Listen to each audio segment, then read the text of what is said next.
আন্দোলন ছেড়ে এনবিআরের কর্মকর্তা কর্মচারীদের অবিলম্বে কাজে ফেরার নির্দেশ দিয়েছে সরকার, না হলে কঠোর ব্যবস্থা নেওয়ার হুঁশিয়ারি দেওয়া হয়েছে। এবার এনবিআর সংস্কার ঐক্য পরিষদের সভাপতি ও অতিরিক্ত কমিশনার হাসান তারেক রিকাবদার, এনবিআর সদস্য একেএম বদিউল আলম সহ ৬ কর্মকর্তার বিরুদ্ধে অনুসন্ধান শুরুর কথা জানিয়েছে দুদক।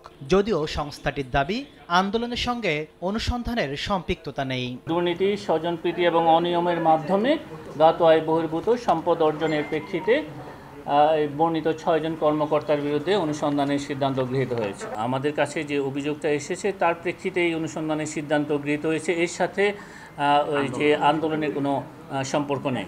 এদিকে এনসিপি নেত্রী মাহমুদা মিতুর কাছে চাঁদা দাবিকারী ভুয়া দুদকের ৪ জনকে গ্রেফতার করা হয়েছে। তাদের কাছ থেকে জব্দ করা হয়েছে ক্যামেরা, মাইক্রোফোন, ২৩টি সিম কার্ড সহ বিভিন্ন প্রতিষ্ঠানের আইডি কার্ড। হাসনাত আবদুল্লাহর একটি পোস্ট দুর্নীতি দমন কমিশনের দৃষ্টিগোচর হয়। ইতিমধ্যে দুদক উক্ত পোস্ট আমলে নিয়ে ঘটনাটি অনুসন্ধানের সিদ্ধান্ত নেয়। তারই প্রেক্ষিতে পুলিশ, র্যাব ও অন্যান্য আইনশৃঙ্খলা রক্ষাকারী বাহিনীর সহায়তায় গত রাতে প্রতারক চক্রটিকে শনাক্ত করে চক্রের মূল হোতা মোহাম্মদ সেলিম সহ ৪ জনকে গ্রেপ্তার করা হয়েছে। দুদকের নামে কেউ চাঁদা দাবি করলে 106 হটলাইনে ফোন করার আহ্বান জানান মহাপরিচালক। তাদের সহযোগিতায়। তাসলিম তৌহিদ, সময় সংবাদ, ঢাকা।